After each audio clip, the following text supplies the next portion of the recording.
दोस्तों, एक खबर उत्तर प्रदेश से आई है।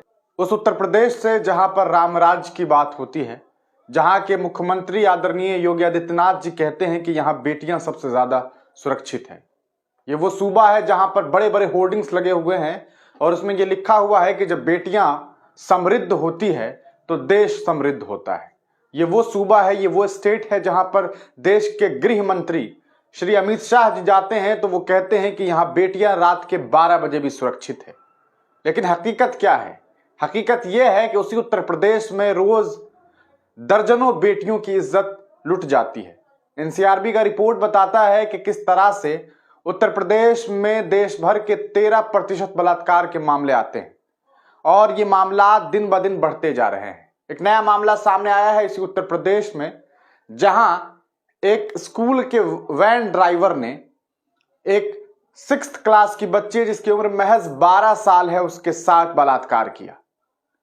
और किस तरह से ये सब कुछ हुआ और ये सारी मालूमात, इसके बारे में तमाम जानकारी जो है वो बाद में स्कूल प्रशासन को हुआ, लेकिन स्कूल प्रशासन ने इस चीज को इस तरह से दबाया, इस तरह से इसे कहा जा सकता है इस पर पर्दा डालने की कोशिश की कि अगर आप इसके बारे में जानेंगे तो आपके होश उड़ जाएंगे और आप ये सोचेंगे कि आखिर किस पर भरोसा किया जाए, क्यों इस तरह के मामला सामने आते हैं और न जाने कितनी ऐसी बेटियां हैं जिनकी इज्जत अजमत को लूट ली जाती है और उसके बाद वो बेचारी बच्ची इंसाफ के लिए सोचती है लेकिन वो इंसाफ नहीं ले पाती है।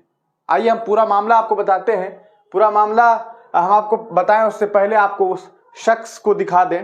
ये इंसान देख सकते हैं, इसकी टी शर्ट पर सुप्रीम लिखा हुआ है, लेकिन ये कितना घटिया और गलीज इंसान है कि इसने एक 6th क्लास की बच्ची के साथ बलात्कार किया। और ये सब कैसे हुआ ये हम आपको बता दें कि ये स्कूल में 22 दिसंबर का ये मामला है। उस दिन ये करता यह है कि बच्ची को लेकर के स्कूल के लिए रवाना होता है और जब ये स्कूल ले जाने के लिए घर से निकलता है तो उस बच्ची को स्कूल ना ले जा करके उसे एक सुनसान जगह पे ले जाता है, एक ऐसी जगह पर जिसके बारे में सिर्फ इसे मालूमात होता है। वहां उस बच्ची को लेकर के जाता है और उसके साथ बलात्कार करता है, उसके साथ दुष्कर्म करता है। जब वो बच्ची तड़प जाती है, जब वो बेहोश होने वाली होती है, ऐसे हाल में ला करके उसे स्कूल के पास छोड़ देता है और खुद फरार हो जाता है। फरार होने के बाद वो बच्ची जो है जब स्कूल में पहुंचती है तो उसके हालात बिल्कुल खराब होते हैं। वो जा करके इसके बारे में स्कूल के मास्टर से और वहां के हेडमास्टर से इसके बारे में कंप्लेन करती है। उसे लगता है कि शायद मैं शिक्षक से, अपने प्रिंसिपल से इसके बारे में शिकायत करूंगी तो मुझे कोई इंसाफ मिलेगा, उस इंसान को पकड़ा जाएगा। लेकिन वो जो शिक्षक थे और वो जो प्रिंसिपल थे, इन लोगों ने मिल करके इस बच्ची को ये समझाया कि तुम इसके बारे में कहीं बाहर मत बोलना, कहीं भी इसके बारे में एक शब्द न कहना, तुम कहीं भी इसके बारे में किसी को जानकारी मत देना, यहां तक कि अपने घर में भी इसके बारे में कुछ मत बताना। और उसे डरा करके, समझा करके, बुझा करके उस बच्ची को उसी हाल में छोड़ दिया जाता है। और जब स्कूल की छुट्टी होती है, बिटिया घर पहुंचती है तो इसके बारे में जा करके घर में तमाम बातें बताती है। घर में जब इसके बारे में वो जानकारी देती है तब उसकी जो दादी है जब इस पूरे मामले को सुनती है, समझती है, जानती है तो वो सीधे स्कूल पहुंच जाती है। स्कूल पहुंचने के बाद स्कूल प्रशासन से इसके बारे में कंप्लेन करती है, तब जाकर के स्कूल प्रशासन इस पूरे मामले को लेकर के थाना में मामला दर्ज करवाता है। लेकिन आप सोच रहे होंगे कि स्कूल प्रशासन पहले ऐसा क्यों नहीं करता है। पहले वो इस लड़की को ये समझा देता है कि तुम्हें बेटा इसके बारे में कहीं कुछ नहीं कहना है।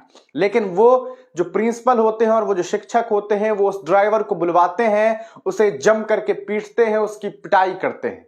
और उस ड्राइवर का नाम है रमेश। रमेश कल्लू नाम से भी जाना जाता है। और ये कल्लू जो ड्राइवर है, जो रमेश है, वो उस नन्ही सी बच्ची के साथ बलात्कार करता है, दुष्कर्म करता है।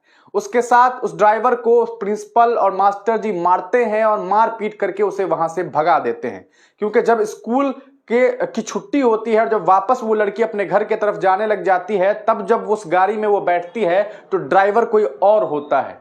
मतलब उस लड़की को भी इसके बारे में अंदाजा हो जाता है। ये पुलिस जो स्कूल एडमिनिस्ट्रेशन है वो पुलिस प्रशासन में इसके बारे में शिकायत इसलिए नहीं करता है क्योंकि इससे उसके स्कूल की बदनामी होती।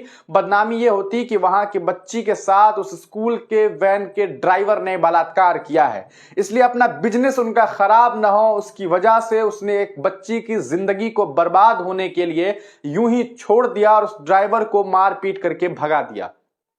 हम आपको पूरा मामला जो खबरों में है वो हम आपको बता दें। ये पूरा का पूरा मामला उत्तर प्रदेश के कानपुर के रावतपुर थाना क्षेत्र का है। आपको बता दें कि कानपुर, आप जानते हैं कानपुर में रावतपुर एक इलाका है। रावतपुर थाना क्षेत्र में स्कूल वैन चालक द्वारा कक्षा 6 के छात्रा के साथ दुष्कर्म किया गया और जब टीचर को घटना की जानकारी दी तो उन्होंने छात्रा को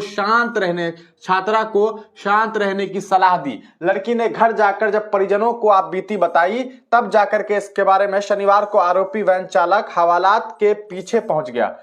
अब जो है कल जो है इसे अरेस्ट किया गया है। अब इसे अरेस्ट कर लिया गया है और अरेस्ट करके पुलिस ने वैन को भी कब्जे में ले लिया है। रावतपुर थाना क्षेत्र स्थित ये स्कूल था, वहीं का ये मामला है। रोज की तरह शुक्रवार सुबह 8 बजे वैन चालक रमेश उर्फ कल्लू छात्रा को घर से स्कूल लेकर निकला। वैन को स्कूल ले जाने के बजाय चालक सुनसान जगह पर ले गया। आरोप है कि चालक ने वैन के अंदर छात्रा को निशाना बनाया और उसके साथ दुष्कर्म किया, उसके साथ बलात्कार किया और उसके बाद उसे ले जाकर के जो है हालात जब बिगड़ने लगी उस बच्ची की, तब जाकर के चालक छात्रा को स्कूल छोड़कर भाग गया और स्कूल पहुंची छात्रा ने प्रिंसिपल समेत अपने शिक्षकों से जो है इसके बारे में जानकारी दी। मामला को दबाने के लिए सभी लोगों ने छात्रा को मुंह बंद रखने की सलाह दी।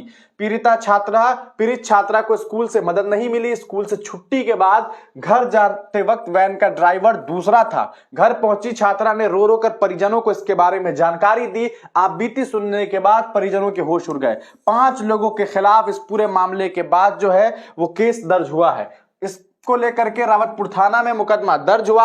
एसपी कल्याणपुर अभिषेक पांडे ने बताया कि छात्रा ने इसके बारे में जब कंप्लेन किया, घटना की जानकारी दी, तो उस हिसाब से स्कूल प्रबंधन ने मामला छिपाने की कोशिश की थी। परिजनों की तहरीर पर वैन चालक इसके ऊपर जो है वो पॉक्सो एक्ट लगाया गया है। साथ ही साथ जो आईपीसी के अलग अलग धारा है वो लगाए गए हैं। टीचर और प्रिंसिपल के खिलाफ भी मुकदमा दर्ज किया गया है। आरोपी ड्राइवर को गिरफ्तार करके जेल भेज दिया गया है। वैन से फॉरेंसिक टीम सबूत इकट्ठे करने में जुटी हुई है। तो ये पूरा का पूरा मामला है उत्तर प्रदेश का। अब आप समझ सकते हैं कि किस तरह से स्कूल में बच्चियां भी महफूज नहीं है।